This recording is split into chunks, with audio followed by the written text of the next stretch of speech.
ഒറ്റയായി പോയി.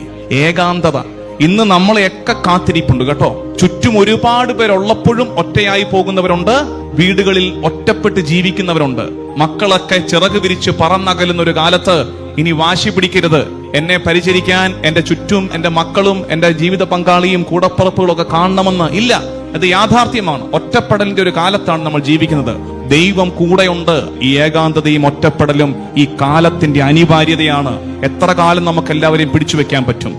പറന്നകലട്ടെ. ഒറ്റയായാലും ഒറ്റപ്പെട്ടു പോകാതെ ദൈവം തുണയുണ്ടെന്ന് പറയുന്ന വിശ്വാസത്തിന്റെ ആർജവത്വം മറിയത്തിൽ നിന്ന് പഠിക്കാൻ നമുക്ക് കഴിയണം. ഒരു കാലത്ത് ക്രിസ്ത്യാനി ഒട്ടും ഭയക്കാതിരുന്നൊരു വാക്ക്, തന്റെ ഇടത്തോടെ നടന്നു കയറിയ ഒരു കാര്യം. ഇന്ന് ക്രിസ്ത്യാനി, ഈ അഭിനവ കാലത്തെ ക്രിസ്ത്യാനി ഏറ്റവും അധികം ഭയപ്പെടുകയും പ്രാർത്ഥനയിൽ ഒഴിവാക്കി തരണേ എന്ന് നിലവിളിച്ചും കണ്ണീരൊഴുക്കിയും പ്രാർത്ഥിക്കുന്ന ക്രിസ്ത്യാനിയുടെ ഏറ്റവും വലിയ ഭയങ്ങളിൽ ഒന്ന് സഹനം. സഹനം. ഇന്ന് നമുക്ക് സഹനത്തെ ഭയമാണ്.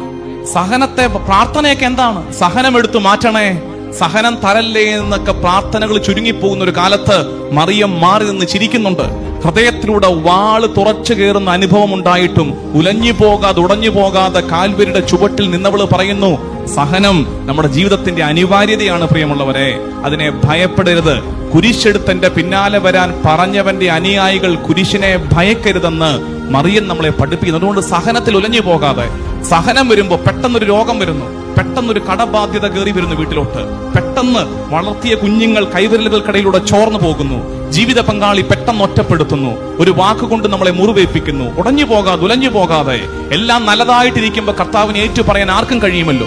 അത് വിജാതിയർക്ക് പോലും പറ്റുമല്ലോ.